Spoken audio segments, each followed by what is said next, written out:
Olá, sou o Matheus, sou membro da ALAF, a Associação Latino-Americana de Filosofia Intercultural. Eu estou aqui para falar um pouco sobre algo que eu pesquiso, que é a tradição que é normalmente conhecida em português como o confucionismo, mais especificamente um autor dela. Por que eu estou falando disso? Porque aqui na ALAF, nós da ALAF, como um grupo, a gente acredita que a filosofia é um empreendimento, é uma área de conhecimento muito além do que somente os pensadores europeus, ou a linhagem exatamente grego, romana, cristã, europeia, Às vezes alguns incluem norte-americana.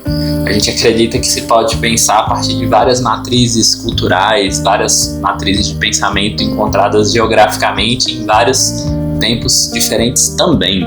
A grande questão aqui, então, que eu vou apresentar do Xunzi é 5 pontos dele, e basicamente eu estou querendo responder a seguinte pergunta: por que um filósofo ou uma filósofa intercultural quer ler Xunzi, quer ler o mestre Xun, para facilitar aqui a pronúncia de quem não estuda chinês? Mas vamos às questões. Eu primeiro vou contextualizar um pouco ele e respondo no final. Primeiro, quem é ele? Ele é um autor que está ali em meados do século III a.C., ou, como mais interculturalmente nós podemos dizer, século III antes da Era Comum. Naquele contexto da China, a gente está ali do meio para o final de um dos períodos mais conturbados da história da China, chamado de estados combatentes ou reinos combatentes. É basicamente o seguinte: uma dinastia que já durava já alguns séculos, pelo menos uns 6, 7 séculos, estava decaindo cada vez mais, o seu poder estava sendo cada vez mais questionado. Vamos dizer assim, o que a gente chamaria em português hoje de governadores, ou seja, as pessoas que eram líderes dos distritos menores que compunham aquela federação, abre aspas, chamada de dinastia Zhou, eles estavam cada vez mais ganhando mais poder e disputando poder com o próprio imperador do reino do Zhou, da dinastia antiga dos Zhou. Então, o que acontece? Nesse momento começa-se uma disputa não apenas para quem tem maior poder bélico, ou seja, quem tem mais armas, mais poder de violência, de ganhar violentamente o poder de outro território, ganhar territórios assim através de guerras, mas começa uma disputa também intelectual para saber qual é a melhor maneira de governar, ou qual é a melhor maneira que podemos pensar estratégias de vencer uma guerra, e depois que a gente ganhar a guerra, se ganharmos, como vamos governar? Essa era uma grande dúvida, mas não apenas isso, mas também quais questões são importantes, quais questões vale a pena a gente investir o nosso tempo, perder o nosso tempo, e qual questão não é muito importante, Então, percebam que esse é um contexto, que já dura aqui alguns séculos. Antes dos estados combatentes já tinha um período chamado de Primavera e Outono, que tem esse título, entre outros motivos, justamente por uma troca desses governantes locais, Então você está num contexto aqui de talvez o auge dessa crise que já durava séculos, que começou no meio da dinastia Zhou, ali mais ou menos século V, século VI antes da Era Comum, e está se prolongando ali até o século III, onde nasce o nosso querido mestre Xun. E quem é o mestre Xun, então? Também chamado Xun Quan, o nome, vamos dizer assim, mais pessoal dele, e mais chamado por todos, e a partir de agora de mestre Xun, Xunzi. Esse zi aqui sempre ou quase sempre significa mestre. Então aqui, por que ele é colocado como mestre? Porque ele é visto como o terceiro maior autor filosófico, mais conceitual, então, que elaborou toda uma defesa da posição da escola dos eruditos, que é conhecida em português como confucionismo, mas também em todas as línguas neolatinas. Por quê? Confúcio, a partir mais ou menos ali do século V, antes da Era Comum, ele tem um papel preponderante de sistematizador, ponto de referência dessa escola dos eruditos. Ok, sabendo disso, um primeiro defensor do Confúcio, que mais ou menos um século depois de Confúcio aproximadamente, que é o Mêncio, ele já começa a defender Confúcio, mas assim como Confúcio, os textos dele e mesmo os discursos dele ainda são pontuais e contextuais, ou seja, alguém perguntava alguma coisa, ele respondia, acontecia algum problema, ele tentava explicar como resolver aquele problema, mas não havia ainda uma elaboração de uma estrutura de pensamento. E o problema é que algumas escolas alternativas, em especial os moístas, havia algumas elaborações também da escola das leis, os legistas, um pouquinho também da escola dos nomes, E muito pouquinho também dos daoístas já começaram a elaborar textos um pouco mais robustos, mas sobretudo os moístas mesmo, né? Então aí o que acontece é o seguinte, lá no século III, mais ou menos também um século depois de Mêncio, né? Mais ou menos, os anos exatos eu não vou falar agora, né, que eu estou tentando dar uma caracterização mais geral. O que acontece nesse tempo? O mestre Shun, ele começa a perceber justamente essa deficiência da sua própria escola. Qual a deficiência? A deficiência de tecer um texto narrativo, dissertativo, com início, meio e fim, com argumentos, com teses, para contra-argumentar sobretudo contra os moístas e contra os legistas. Os moístas eu já expliquei por quê, mas por que contra os legistas? Porque ele foi um dos poucos professores, ou talvez muitos dos professores, não se sabe ao certo, da famosa Academia Dixia. A Academia Dixia foi basicamente um dos experimentos ali que teve nessa antiguidade chinesa dos reinos, dos estados combatentes, onde dentro dessa região chamada Dixia, em um dos estados da época dos estados combatentes, um dos governadores financiou uma série de pensadores, porque como ele não sabia, como ele não conseguia se decidir quem era o mais inteligente, ele resolveu financiar uma série de pensadores para estar no mesmo lugar, ensinando e educando novos pensadores que nessa nova geração sim poderia ter algo um pouco mais tangível, já que não se tinha consenso, tinha muitas ideias e poucas afirmações que todo mundo concordava, né, ou que uma grande parte concordava. Então, dentro de todo esse contexto, o mestre Shun, ele começou a perceber que o legismo começou a ganhar força naquele lugar. O que significa que o legismo ganhou força? A ideia na China antiga, no lugar onde ele estava vivendo como professor, empregado pelo governante local, já começava a aplicar as ideias dos opositores de Confúcio, de um deles, né, de um grupo deles, que falava o seguinte: o importante é ter leis claras e beneficiar quem segue as leis e punir quem não segue as leis. Então já tinha essas ideias na China antiga, né? Uma ideia que hoje em dia é bastante utilizada, já foi utilizada por diferentes povos. Ok, o mestre Shun, ele de alguma maneira, por ser confuciano, não gostava dessa ideia. Vou explicar daqui a pouco por quê. Mas por outro lado, ele começou a perceber que essa ideia tinha alguma eficácia, as pessoas respeitavam de alguma maneira. Então, talvez, junto com os moístas, os legistas são quem ele mais dialogou. Mas não quer dizer que ele concordava com todos eles. Só quer dizer que ele considerava o ponto de vista deles, né? Então, assim, compartilhava sobretudo uma questão, assim, talvez uma pergunta que os legistas levantaram, e não somente os legistas, os chamados da escola egoísta, o Yang também, falava o seguinte: o ser humano, ele é um ser que busca o lucro, ele é um ser que está buscando sempre vantagens, o que aqui nós brasileiros chamaríamos de lei Gerson, ou seja, eu quero todas as vantagens e nenhum defeito, e nenhum problema, e nada para me preocupar, né? Eu quero ter todas as vantagens que eu puder. Então o mestre Shun, ele percebeu isso no ser humano e concordou com alguns argumentos que existiam na época, né, que eu já citei aqui, de que talvez o ser humano seja assim mesmo. Então ele defendeu isso, mesmo contrapondo-se ao segundo maior confucionista, que era o Mêncio, que falava que a natureza humana tendia para o bem, tendia para desenvolver virtude.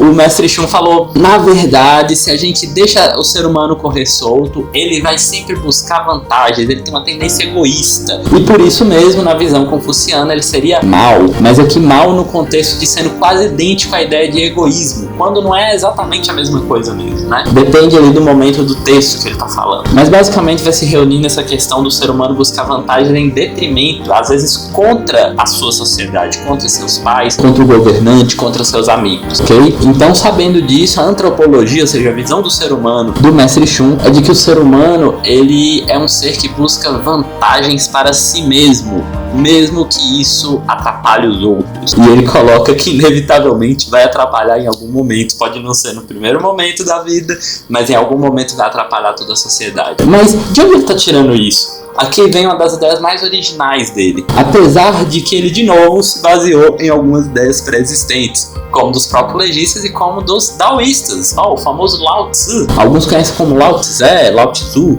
a pronúncia em chinês seria Lao Tzu. E o Lao Tzu, o velho mestre Lao, vamos dizer assim, ele, entre outras ideias, ele falava que o céu, que era um princípio, ou alguns até colocam divindade, mas eu prefiro dizer princípio cosmológico chinês, em que é referencial, ou seja, para os chineses, quando eles querem falar que tudo que existe, sobretudo se referindo à própria China, eles dizem tudo sobre o céu. E o que esse mestre Lao, o que o famoso autor taoísta ou daoísta estava dizendo sobre o céu? Ele dizia que o céu trata os seres humanos como cães de palha. Ou seja, com os seres a serem sacrificados como literalmente cães feitos de palha, né? Quase que bonecos de cães eram usados para rituais na China antiga. Rituais sacrificiais para divindades, em oferecimento a divindades. Então, concordando de alguma maneira com Lao Tse, ainda que isso não seja explícito, mas quem conhece os dois textos e compara percebe a semelhança. O mestre Shun vai dizer o seguinte: as pessoas se impressionam porque cai um trovão e acham que são espíritos, mas na verdade trovões sempre existiram, terremotos existem, coisas caem. Ele dá o exemplo inclusive de árvores caindo com a chuva, com o trovão, né? Então ele fala assim, as coisas acontecem, isso é o céu, isso é nada mais do que a dinâmica do yin e do yang, ou seja, de uma hora está calmo, outra hora está perturbado, de uma hora está claro, outra hora está escuro, dia e noite, cansaço, descanso e por aí vai, né? E guerra e paz, podemos dizer, por que não? Atividade, quietude. Ele está dizendo que isso é a vida, isso é a coisa mais natural que a gente possa perceber na vida humana, e não só humana, em todo, sob o céu, em tudo que existe. No pensamento chinês, uma certa ideia metafísica de um certo naturalismo metafísico. Ou seja, ele está dizendo que um princípio que está em toda a realidade, em tudo que a gente pode ver, é que as coisas acontecem naturalmente com ciclos de yin e yang, que as coisas crescem e morrem, que é dia depois é noite, ou seja, processos naturais. Da mesma maneira, ele acredita que nós seres humanos também. Então por que o ser humano é egoísta para ele? Porque derivado do próprio céu, derivado desse naturalismo metafísico dele, desse realismo naturalista, os seres humanos, eles estariam sempre buscando satisfazer sua biologia, nos nossos termos, claro, não no chinês antigo. Mas seria exatamente como a gente fala hoje das nossas necessidades biológicas. A gente quer ir no banheiro, dormir, comer, sexo, prazeres, não ter desprazer também. Então, o mestre Shun está falando isso, que nós buscamos o tempo todo essas coisas. Mas o que é importante exatamente? Já que ele é um confuciano, eu disse, né? E caso vocês não conheçam, a noção confuciana, ela tem como centro a ideia de educação, a ideia de ordem social, a ideia de que a sociedade precisa se organizar para que todo mundo possa satisfazer suas necessidades. Porque se só alguns satisfazer a necessidade e outros não, vai acontecer guerra, vai dar problema, as pessoas ficam infelizes, as relações sociais não funcionam. E se tem algo que confucionistas como um todo, que a escola dos eruditos como um todo está preocupado, são com as relações sociais. Ainda que eles não sejam exatamente igualitários. Apesar de que muitas vezes eles vão defender que todos precisam ter terra, todos precisam comer, todos precisam ter educação. Mas por outro lado, eles dizem claramente que existem hierarquias sociais, que rei é rei, população é população, homens e mulheres têm papéis distintos, pais e filhos têm papéis distintos, eles fazem essas distinções. Contudo, eles também acham que a organização é necessária justamente para todo mundo ter o seu lugar na sociedade, para todo mundo ter um papel e poder se realizar, se tornar um sábio. E aí está a grande questão. O que é educação para o mestre Shun? Sabendo que ele está amparado justamente em Confúcio e um pouquinho no Mêncio, mas mais no próprio Confúcio, em textos confucianos como os 5 clássicos, né? Que eu não vou falar agora, mas vou me deter no fato de que ele dava muita ênfase no clássico dos ritos e no clássico da poesia, dentro desses 5 ou 6, dependendo da referência, clássicos confucianos. Então, por que ele dava tanta ênfase para a poesia e para os ritos? Porque do ponto de vista do mestre Shun, a educação é uma transformação de si mesmo. O aprender com A maiúsculo xue, que até hoje usado como sinônimo de aprendizado na língua chinesa, é colocado como algo central para o mestre Shun, porque ele acredita realmente que só o ser humano sendo educado e transformando a si mesmo, se afastando de ficar preso nessas tendências biológicas que qualquer outro animal faz. Ele chega a dar esse exemplo literalmente no capítulo 5 do livro dele, e também no capítulo sobre o céu, que eu não me lembro o número agora. Ele fala assim, diferente dos outros animais, o ser humano precisa fazer distinções. Essas distinções são artificiais, são são feitas conscientemente, de propósito. Ele está aqui se diferenciando dos taoístas que falam do wei, da não ação, do agir naturalmente. Ele está falando, não vai pelo natural assim, não. O natural não necessariamente é ruim, mas o natural, se você deixar no ser humano em termos sociais, leva a interesses muito egoístas. Então é preciso criar artificialmente um segundo movimento que seria um movimento da cultura, do aprendizado, da educação, do transformar a si mesmo. E aqui é importante que ele sempre está se referenciando como um bom confuciano nos reis da antiguidade. Então ele diz que a educação não funciona somente com professor e com leitura, que ele já disse que tem que acontecer também, mas através do exemplo dos reis sábios da antiguidade, que por sua vez instituíram ritos, ou seja, alguns detestam essa tradução como ritos do termo original li em chinês.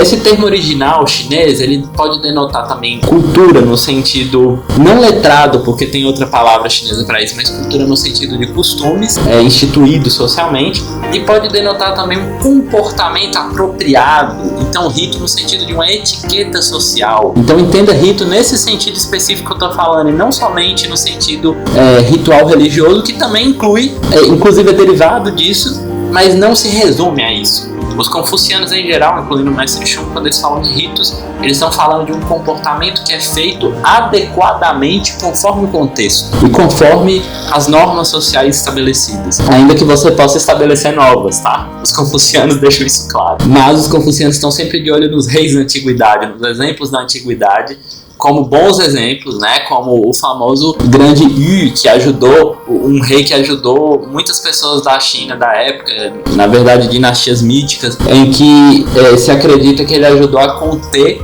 uma série de problemas naturais e que ajudou assim a própria sociedade, não só a própria família, mas ele ajudou o todo. Então ele era o exemplo que consegue se afastar da ideia de ganho somente para si mesmo, somente para os seus, e consegue ver como é importante pensar no bem público. Olha só o que os confucianos estão pensando. Você pode se traduzir, vem da palavra gong em chinês. Gong, a ideia de bem público, algo que está ali para todos que podem usufruir desses bens sociais, né? Então, sabendo disso, sabendo do egoísmo natural que o ser humano vai caminhar se nada corrigir, ele propõe corrigir justamente através de uma educação que transforma a si mesmo e de ritos sociais externos também, que nos conduzam a uma etiqueta apropriada, que faz a gente criar essa segunda natureza que seria a cultura, né, humana.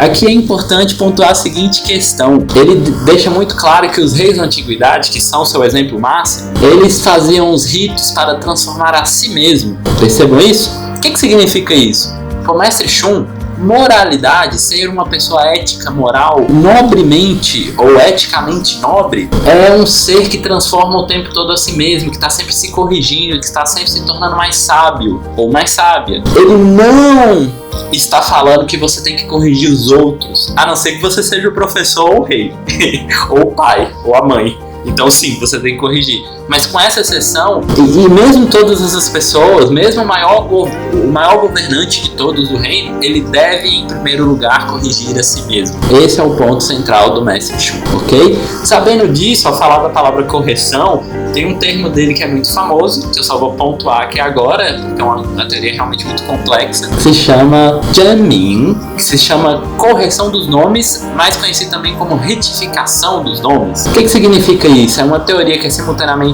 epistemológica e ética, simultaneamente lógica e linguística. Percebe como é um autor muito em consonância com a série de debates que ocorreram nos últimos, não só séculos, mas nas últimas décadas. Por que eu estou falando isso? Ao contrário da separação clássica da filosofia europeia entre epistemologia e ética, e mesmo, por exemplo, da política moderna a partir de Maquiavel, de política e ética, para o Mestre Shun, você fazer uma correção dos nomes, você instituir nomes que são socialmente bons para todos, implica numa ética. Então, se é bom para todo mundo, implica num comportamento, no caso, uma fala correta, uma escrita correta, uma leitura correta.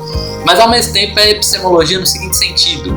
Ele diz, se você diz que alguma coisa é livro, e você combinou com outra pessoa por convenção que aquilo é um livro, logo aquilo vai ser convencionado, vai ser instituído como sendo um livro. Mas caso chegue uma terceira pessoa e comece a chamar isso aqui de banana, ele vai causar desordem social. Só para falar um dos exemplos dele. Então, o que ele está querendo dizer? Ele está chamando a atenção para o fato de que nós conhecemos, por isso é uma questão epistemológica, uma questão de teoria do conhecimento, a forma como nós conhecemos é sobretudo uma forma social, Olha, 2.300 anos aproximadamente, ele já estava falando isso. 300 anos antes da Era Comum ele já estava falando isso. Nós conhecemos algo a partir do que nos é ensinado socialmente. Ele chega a dar esse exemplo exato. Ele fala que todas as pessoas nascem com o mesmo som de choro de criança, de bebê, né? O choro do bebê é sempre igual, mas ele fala o que vai diferenciar depois das pessoas são os costumes, os hábitos sociais, ok?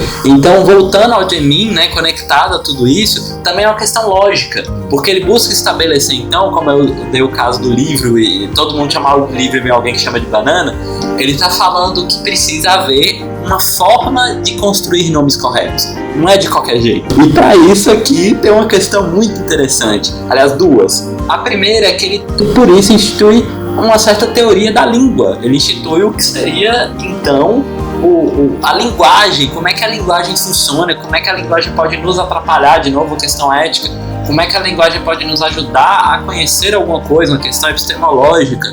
E de novo, como é que a linguagem tem regras internas a ela mesma, de novo, uma questão lógica. Então esse é o primeiro ponto que eu acho que vale muito a pena qualquer pessoa que quiser construir uma filosofia intercultural tendo em vista a matriz chinesa. Eu acho que vale muito a pena consultar ele, ainda que seja para discordar dele, mas ele é um autor muito importante na história das ideias chinesas. E o segundo ponto que eu ia falar é, na verdade, o nosso último ponto geral, é que eu fiz mais um segundo ponto da questão da correção dos nomes como uma ponte, que é a seguinte: quando ele vai fazer a ideia de correção dos nomes, mas não só, ele chega a ter um outro capítulo sobre isso que eu vou falar agora, ele institui uma crítica sistemática às chamadas 100 escolas de pensamento, um termo que, claro, foi criado séculos depois, mais ou menos uns 2, 3 séculos depois dele, mas que na época ele já falava das escolas heterodoxas, dessas outras escolas que não seguem a escola dos eruditos, que não seguem os reis sábios da antiguidade, que não seguem o mestre Confúcio, né? E quem eram essas escolas? Eu já citei algumas delas, só falta uma: moísmo, daoísmo, escola dos nomes e os legistas. Então ele está batendo sobretudo nesses 4 pontos aqui, tá bom? Eu vou revisar aqui então: os moístas, os legistas, os daoístas e a escola dos nomes. Ele está batendo nessas 4 escolas. Eu não falei da escola dos nomes, mas basicamente vou dizer que é uma teoria, um grupo de autores que tinha algumas ideias que se preocupavam com a questão da lógica e da língua, principalmente, mas não só. E eles se destacaram justamente por pensar os nomes, o mesmo Min que eu falei que o Xunzi está querendo nomear corretamente. Então, aí vocês percebem o interesse dele de criticá-los. Por causa, falando em termos do século XXI, ele é um grande autor que critica os outros pensadores da sua época, pelo menos os mais influentes ali, que ele pôde conhecer por livro ou até pessoalmente. Ele se torna então um pensador-chave para entender a filosofia chinesa na antiguidade, nesse tempo dos estados combatentes e antes dele, né? O mestre Xun então condensa uma crítica ou fortalecendo alguma ideia que já existia antes dele. Então, se teve alguma ideia importante na China antiga, provavelmente o mestre Xun vai comentar, ainda que seja brevemente, ou vai comentar bastante, né? Eu já disse que ele comenta bastante, por exemplo, a questão da nomeação correta, que outros autores de outras escolas pensam, a questão do céu, a questão de como é visto o ser humano. Mas ele fala pouco, por exemplo, do I Ching, do clássico das mutações, mas ele chega a fazer uma menção. Então ele fala realmente de muitos assuntos. Por fim, pode interessar também, pelo menos para mim me interessa bastante, o mestre Xun, porque além de pensar lógica, ele também pensa a questão da educação. Então, se alguém quer pensar a educação de um ponto de vista de outra cultura que não seja a nossa aqui brasileira, latino-americana, e que também não seja eurocentrada, que não seja somente a partir dos pensadores europeus, pode ser muito bom, mas a gente sabe que não seria exatamente intercultural se a gente só considerasse os europeus. Então, pensando em outra matriz, vale a pena conhecer a educação confuciana como um todo, e eu faço votos aqui também de vocês lerem, conhecer a educação do ponto de vista do mestre Xun, que eu já adiantei alguns pontos aqui, mas que eu retomo que é uma educação que nos chama de novo para a seguinte questão: não se foque em corrigir os outros, tenha ênfase em corrigir a si mesmo. Esse é o grande ponto, essa é a grande mensagem do Mestre Shun. E bem, o vídeo já ficou bastante longo, então eu vou parar por aqui. Eu espero que eu tenha dado essa contribuição aqui aos meus colegas da LAF, a todos que estão interessados em promover, seja uma filosofia intercultural como um todo, sejam os interessados nos pensadores chineses em específico, que faço votos que sejam, na verdade, pessoas que compreendam que as duas coisas juntas são muito importantes, né? Então, muito obrigado e qualquer coisa, mandem perguntas, comentem. Se esse vídeo aqui tiver em algum canal da LAF, curte o canal da LAF, se inscreve. Eu estou à disposição para diálogo depois. Abraço.